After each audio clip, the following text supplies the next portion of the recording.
El debate de la economía, con Jordi Benítez.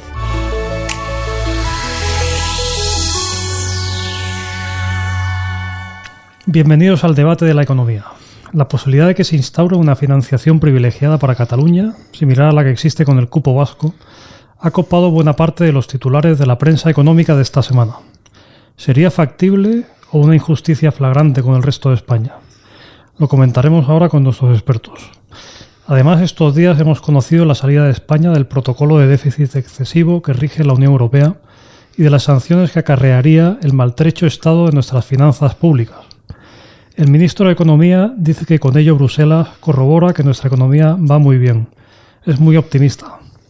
También en estos días hemos sabido del hundimiento de nuestro país del ranking de competitividad global. Ocupamos el puesto 40 de las 67 economías estudiadas por la Escuela de Negocios Suiza IMD. Para hablar sobre todo ello tenemos hoy con nosotros a Rafael Pampillón, catedrático de Economía Aplicada de la Universidad CEU San Pablo. Bienvenido, Rafael. Hola, ¿qué tal? Muchas gracias. Y a Miquel Buesa, catedrático de Economía Aplicada de la Universidad Complutense. Bienvenido, Miquel. Hola, ¿qué tal? Oye, Miquel, como gran experto en el cupo vasco, bueno, ¿qué te parece que se plantee un cupo catalán? Bueno, vamos a ver. El cupo catalán que pretenden los catalanes es mucho mayor, digamos, el efecto de pufo que tiene el cupo es mucho mayor que el del País Vasco. En el País Vasco aproximadamente se lleva con esto del cupo 3.000 millones de lala todos los años. Eso en términos catalanes, según la población catalana, serían unos 10.000, 11.000 millones. Pero es que los catalanes pretenden 16.000. Por tanto, digamos que ya sería el colmo del pufo financiero como consecuencia de los privilegios de estas regiones. En el caso del País Vasco ya existe el privilegio, y Navarra también, y en el caso catalán todavía no existe. Y lo peor no es eso, lo peor es que eso habría que financiarlo por el resto de los españoles. Y esto supondría aproximadamente unos 500 euros menos de presupuesto por persona en todas las comunidades autónomas. O sea que en Madrid pues tendríamos 3.500 o 4.000 millones menos de presupuesto. O sea, tendríamos que cerrar, pues no sé, 2 o 3 hospitales y alguna universidad, para poder financiar la parte alícuota que correspondería al pufo catalán. O sea, sería algo muy, muy injusto, ¿no? Sí, muy injusto. Por supuesto que es injusto. Pero además es que, en fin, el gobierno parece que nos quiere hacer comulgar con ruedas de molino. Yo no sé si es que los que hablan de esto del gobierno no saben nada, o si lo saben pretenden engañarnos, porque a lo mejor ellos no saben nada y entonces creen que dicen la verdad.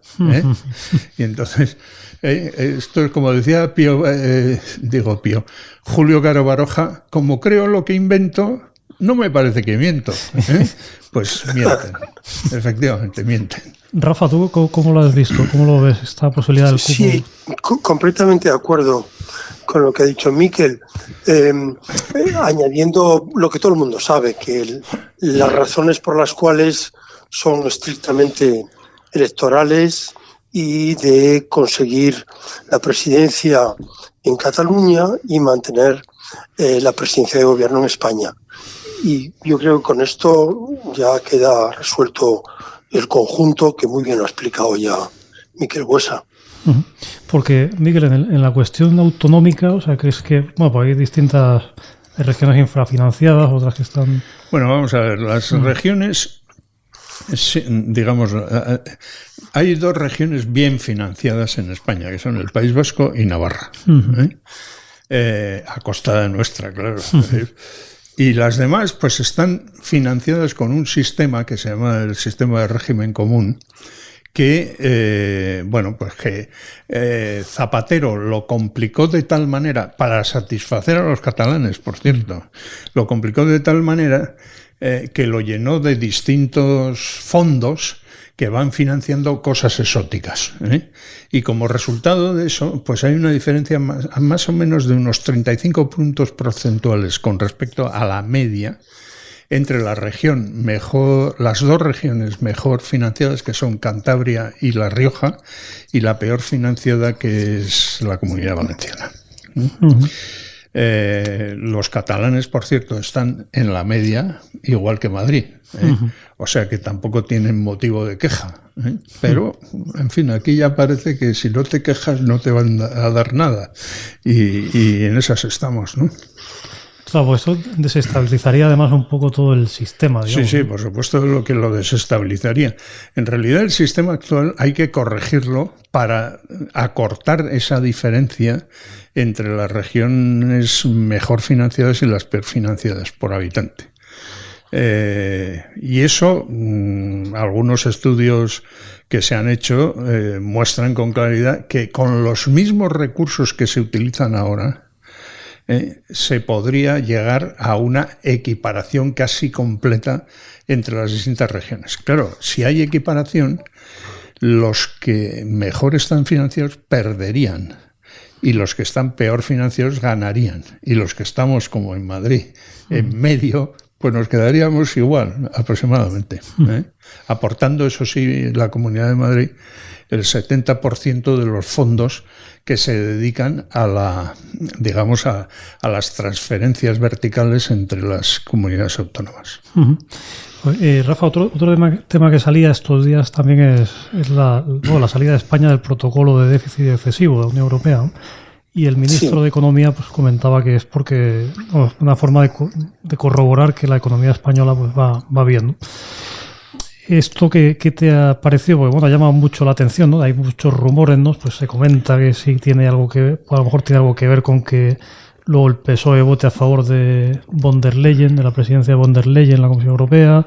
Luego pues también está la cuestión de que bueno, se han prorrogado los presupuestos, ¿no? Ante lo cual el déficit pues, va a ser menor en principio, ¿no? ¿Cómo lo has, no sé, me imagino que te ha llamado, a mucha gente pues le ha llamado la atención, ¿no? Pero no sé hasta qué punto. Sí, la verdad.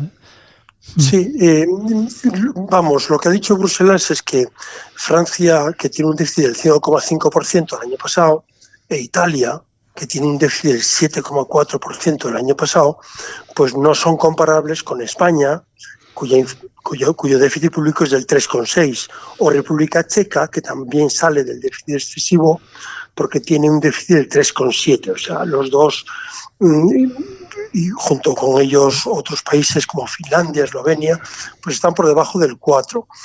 Y también se une el que España, que en el año de la pandemia, año 20, tuvimos un déficit del 10%, luego el 21 bajamos al 6,7%, 22 4,7%, el 23 al 3,6%. Como he dicho antes, es decir, que hay una bajada paulatina del déficit público. ¿Por qué? Bueno, por dos motivos. Uno, porque los ingresos fiscales están aumentando, lo que no están los escritos, y están aumentando porque a la gente les han subido el sueldo, quizá no tanto como para mantener su paridad de poder adquisitivo, sino que les han subido, pero aún así pues les ha bajado su capacidad de compra. Pero claro, al subirles el sueldo han pasado a un tramo de IRPF mayor. Se ha recaudado muchísimo por no haber deflactado los tipos impositivos y claro, esa recaudación ha llevado a financiar un gasto que en definitiva ha generado un déficit que no es tan abultado como el de otros países que se han deflactado. Y claro, eso es el numerador. Pero el denominador es el PIB nominal. Y claro, con la inflación que ha habido en España y el crecimiento producido por todo ese aumento del empleo y de la mano de obra de baja productividad en sectores que no son tecnológicamente muy avanzados, pues claro, el numerador, que es la deuda pública, pues sigue subiendo, claro. De hecho, en abril, que es el último dato que tenemos, es 1,6 billones de euros, que es un 5% más que en abril del año pasado. Por tanto, la deuda pública sigue creciendo, pero al dividirlo por un PIB que crece por precios y por producción, pues la ratio se nos queda fuera del objetivo, nos queda en el 3,6. Pero bueno, yo creo que en esto han hecho un tema común con otros países que también tienen un déficit que no supera el 4%. Nicolás, ¿qué te parece? Bueno, a mí de todo, Rafa lo ha explicado perfectamente, o sea, pero de todo esto lo que más me llama la atención es la creencia que tiene el ministro Cuerpo, el ministro de Economía, de que él no es el ministro de Economía, sino el de propaganda. Y entonces, claro, se dedica a hacer propaganda de algo que no funciona. Porque, claro, nos está diciendo, nos sacan del déficit excesivo esos que vamos como un cohete, como dice su jefe, ¿no? Pero no, es que no vamos como un cohete. Y además, el propio informe de la Comisión Europea lo ha puesto de relieve. Ha puesto de relieve que la productividad es menor ahora que antes de la pandemia. Ha puesto de relieve que el producto por habitante no está aumentando al ritmo que aumenta en otros países europeos. Y de hecho estamos en el 83%, por tanto un 17% por debajo de la media europea, cuando hace 10 años estábamos pues un 3 o un 4% por encima de la media europea.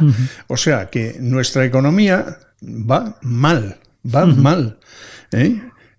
y debería ir mucho mejor, pero claro, con estos ministros que se sientan ahí en el Paseo de la Castellana, bueno, no sé ahora dónde está el Ministerio de Economía, pero en fin, antes estaba ahí en el Paseo de la Castellana, como es este Cuerpo, y su predecesora exactamente igual, que son gente que creen que lo suyo es hacer publicidad de unas acciones inexistentes del gobierno que les conducen a un resultado económico estupendo que ninguno de los españoles logramos apreciar. Porque todos en conjunto vivimos ahora peor que hace unos años, y no hay más que salir a la calle y preguntar a la gente joven cuándo se va a emancipar y se va a ir de casa de sus padres, cuándo se va no a comprar una vivienda, a alquilar un cuartucho, etcétera. Todo esto ha ido empeorando. El nivel de pobreza en el país ha ido aumentando. La pobreza infantil, que según el gobierno les preocupa mucho, pues también ha ido aumentando, etcétera, ¿no? Y por tanto, pues no es motivo para estar satisfechos. Esa es mi opinión. Y además, como ha dicho Rafa, claro, ha disminuido la ratio de deuda pública sobre el PIB, pero ha aumentado la deuda pública un montón. Y todo esto es una factura para el futuro. Pero no es para el futuro de dentro de 40 años, es para el futuro ya inmediato, porque todo esto está pesando poderosamente sobre las finanzas públicas. Y por tanto, pues, hombre, habría que ser un poco más comedidos. Habría que ser menos propagandista y más realista, ¿no? Esto es lo que se espera de un economista solvente.